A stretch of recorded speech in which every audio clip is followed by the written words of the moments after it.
The latest developments out of the club wouldn't help with Clayton Oliver in heated discussion with his high-performance manager, and it was unusual scenes, to be fair. Not often you see a player visibly upset. Frustrated, obviously. Frustrated by it, but equally it was two-sided. So it wasn't just Clayton Oliver frustrated. It was the high-performance man. I should know his name, but I don't. Whether it was the main guy or whether it was a secondary guy, Melbourne fans out there that have seen it would know. 0433 90 11 16. He was returning fire pretty strongly, putting his hand up. Clearly didn't like the way that he was being spoken to. There was a visible disagreement over something. Now, my best guess would be, Gerard, you're the medico, is that they needed him to hit a certain speed. Yeah. When you're returning from a hamstring injury, you do need to hit those max speeds just to show that you are capable to go flat out. Even for a brief 15-metre sort of section of a run as you build up into it, my feeling would be that he was reluctant to hit max speed. And the guy said, well, if you can't hit the speeds, and I'm speculating here, of course, if you don't hit the speeds, you can't play. And that was where it landed. So he's not going to play this week, as we sort of said last night. That was the feel out of the language from Melbourne. But how long it goes for, I don't know, because it's been a confusing one. It has been. It's good speculation by you as well. We're not too sure what it was, but clearly Clayton wants to play, and the high-performance manager, from what we read, from what we can ascertain, and we'll get more from Pete Ryan very shortly from The Age, he's put the kibosh on it because he knows another hamstring now, and it's getting pretty tight. So why doesn't the club, so this is my great frustration, as you're well aware of, why doesn't the club move quickly to clear up what that was all about?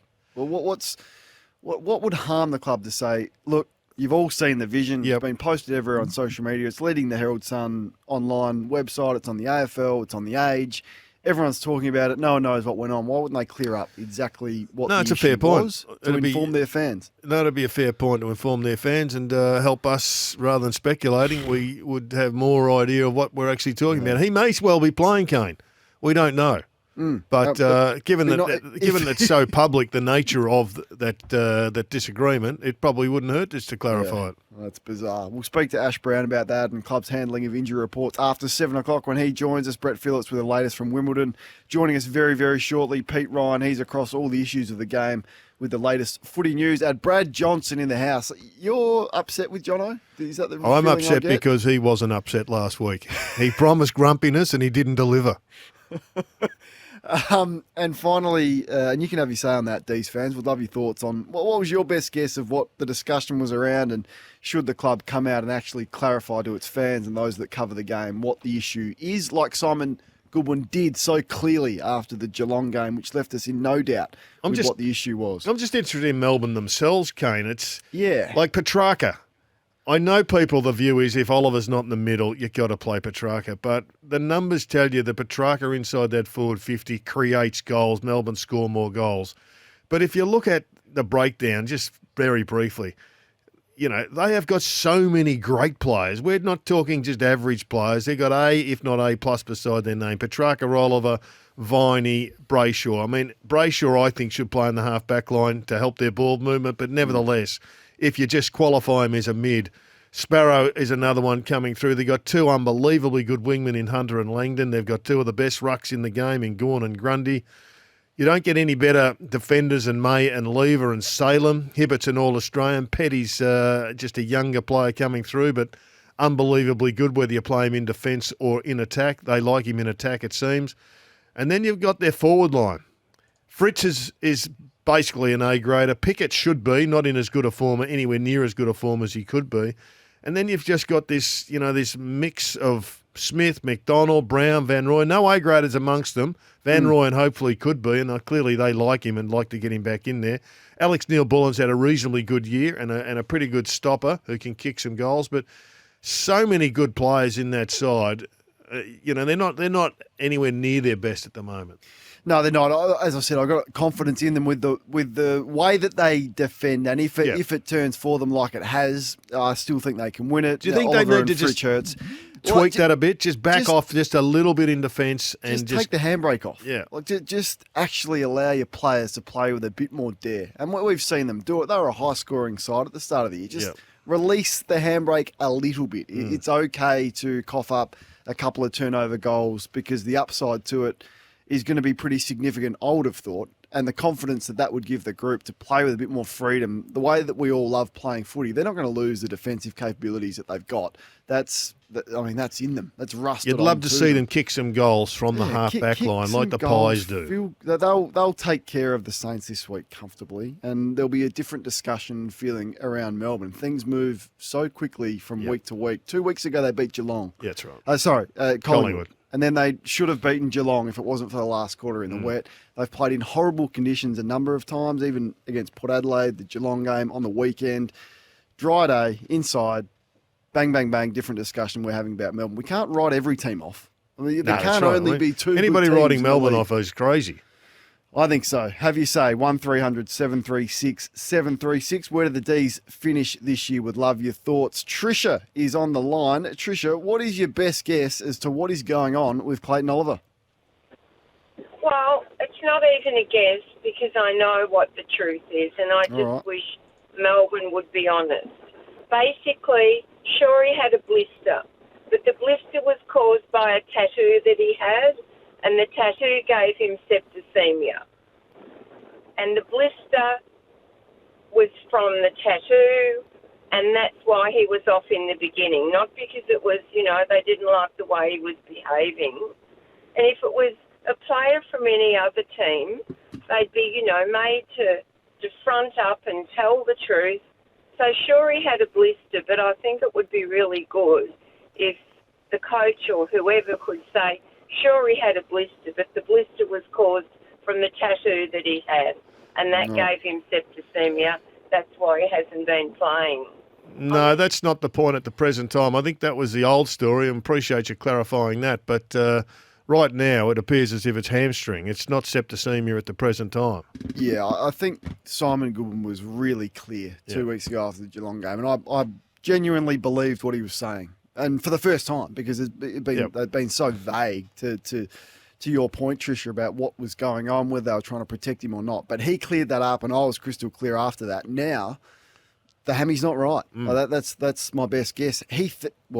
I'm speculating once again. I think he thinks it's right, but the club's not fully confident, and you can't blame them for protecting their best player and their biggest asset before finals. Absolutely. It would just be great if they told us what the heck was going on. D's fans, do you agree? Let us know your thoughts. Let's get the latest news with our next guest.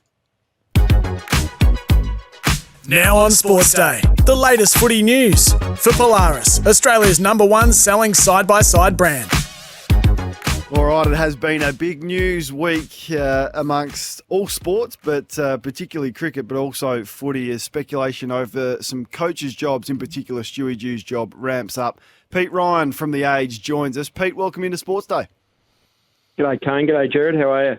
Oh, this is fascinating. So when Caroline Wilson sat down prior to the Footy Classified recording live on Monday night and told us what she was going to go with off the top, I was like, this is a big story. The level of detail that she was prepared to go with and did go with, Pete, the concerns that Gold Coast have over Stewie Dew's coaching, who's going to step in, and all the issues really affecting the club. I was a little bit staggered by it and not prepared for it. How did you read it firstly when you heard it on Monday night? Well, I read it as, obviously experienced long-time journalist and colleague of mine who normally has pretty good information and doesn't generally go with things unless she has that information pretty rock solid. So, you obviously take it seriously. My information was... certainly he's been scrutinised, but I wouldn't have been prepared quite because of what information I've got, that he was likely to, finish up as early as that. I would have thought that based on my discussions, that the next 5-6 weeks are really critical in determining his future. He's got Port Adelaide this week, going to be tough to win that, and then he's got some winnable games coming up afterwards. So it could be result dependent in terms of where they head, and at the moment, that's where their energy is at. But, when Caro goes with information like that, I'm not going to dispute it. It's she's got a long record of being right, but certainly I haven't been able to get that detail of information to have any confidence that it's anything other than a coach coaching for his survival over the next 7 or 8 weeks. And then the fallout from it has been significant. So Mark Robinson's piece in the Herald Sun, he'd spoken to Stewie Dew, who was clearly angry and had a crack back, which is his right to do. And then finally the club, through Stewie Dew himself and Mark Evans, spoke today. Let's have a little bit of what the Gold Coast CEO had to say. Journalists have to have their say as well, so I feel like they can do their job and I can do mine, and sometimes I'll speak, sometimes I won't. I saw a word unloaded. I don't think I unloaded. Just answered some questions. So it's got to be about this weekend for all of us. And I think everyone in this room knows I've never made it about myself, and I don't intend to going forward. So my job's about preparing the players, the staff, for a good performance this week and beyond. So yeah, look, when you answer some questions, clearly it's going to be blown up. That's fine. I get the industry. I'm not foreign to that. I've been in it since I was 17. Handles himself pretty well, doesn't he, Pete? But, I mean, we didn't hear from Mark Evans there. He's a really good person. Do you believe the club? I believe the club will support him and will put everything in place to support him to have the best opportunity to get results in the next month or 2 months. But I think they'll have a decision to make at some stage over the next 6 to 8 weeks, depending on how the results go, because he's in his 6th year. And there's obviously they still haven't made finals. You could argue whether their list is good enough, but there's been significant opportunity to get there. They're looking to improve every year. And the question will be, is Stuart Dew the person that's going to take them to that next level? Now, he's got some credibility in terms of stability and sticking to the same game style and sticking with the same players and so on. But obviously with Damien Hardwick available, then that speculation is going to continue until the results are in. The issue is that they think that they should be playing finals, Pete. Yeah. And I reckon if he plays finals, he keeps his job. If he doesn't play finals, he's going to have a real problem. I think you're right. I think that's 100%. I mean, there's no way they're going to move him on his contract until the next year, end of next year, if they play finals. And if they don't play finals, 100% what you say, I agree. It's not the report, though, is it? The report is that he's gone and the decision has been made. They've lost confidence in him and that Damien Hardwick will coach the footy club next year. So clearly we'll see how this plays out. And, I mean, the countdown to the end of the month will be on. There's a few people, I think, barracking for Stewie Dew. He's incredibly likeable and really admire the way that he goes about it. So hopefully that is the case for him. But only time will tell. Goes with that based on anything else but strong information. So, I mean, 100%. You have to take that at face value. But it's just there is a lot to play out in terms of results. I mean, if they beat Port Adelaide this week, which obviously no one expects them to, but things change quickly, as they changed within the first half of last week's game. As they changed for Port Adelaide all those weeks ago when the curse was applied and they're still undefeated. Exactly right. And you'd expect Ken Hinkley to stick around now. I mean, if they were 6 and 7, there'd be, imagine the fever pitch around his future would be happening. But you'd expect him to stay at Port Adelaide because they're humming and he's in a good club and he's going well. Do you see any other potential coaches' moves? I mean, you can never say never because of what happened at St Kilda last year, but is there anything else sort of potentially lurking behind a smokescreen somewhere along the line?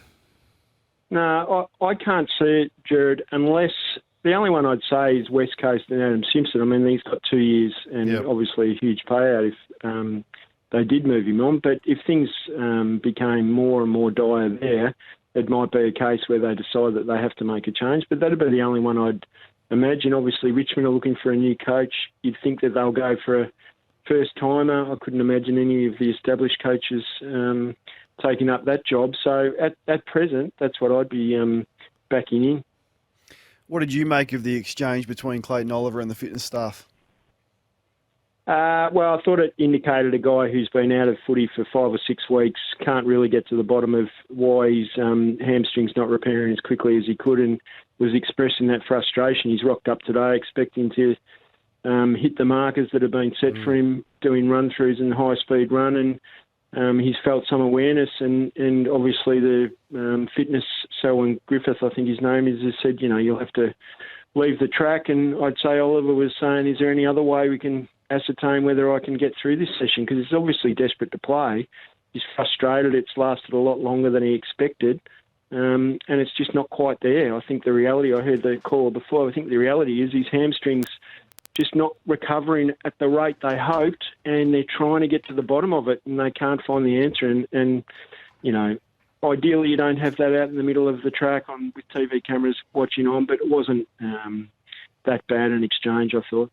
Are we going to go through the whole season without an indication, Pete, on who the head of football is going to be? I know Laura Kane's there, and is this going to resolve itself, or do we have to wait for Richmond to be bundled out at some stage for Brendan Gale to officially be approached?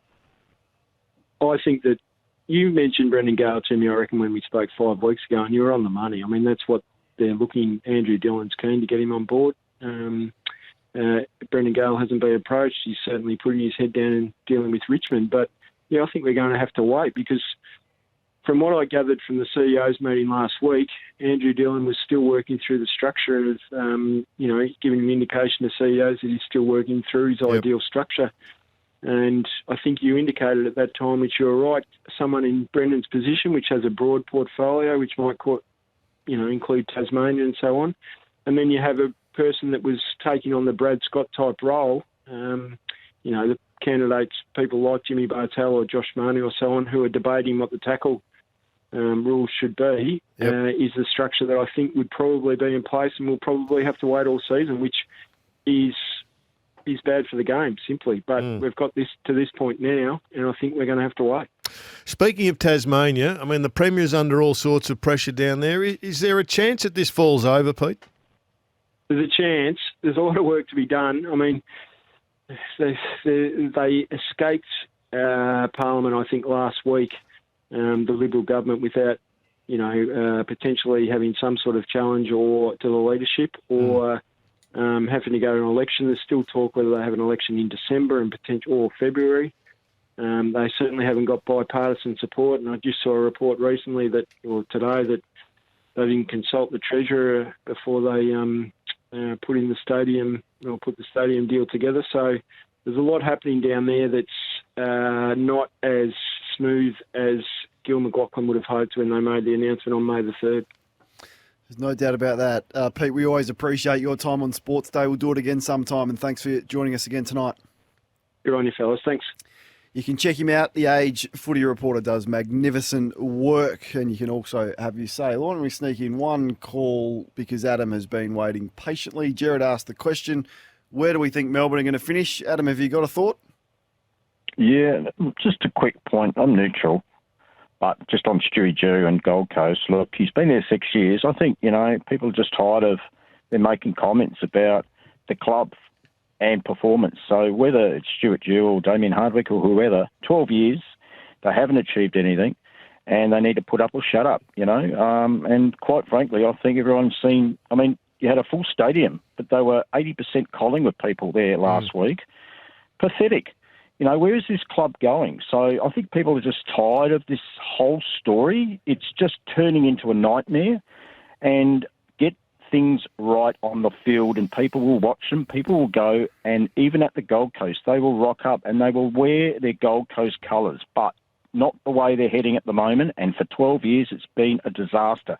On Melbourne, I think the high-performance guys probably got the experience and the knowledge and everything and the know-how as to where this is all heading. Puts him out on the field, Clayton Oliver, and you rip something off the bone and basically he's finished maybe for 6 months. And Clayton wants to get out there, but how good is he going to be if he's going to be lasted for 10 or 15, 20 minutes and then he's out and maybe gone for the next 6 months, Yep, Melbourne. Got no issue with that. I agree with you. It'd just be good if the club could clear up exactly what is going on.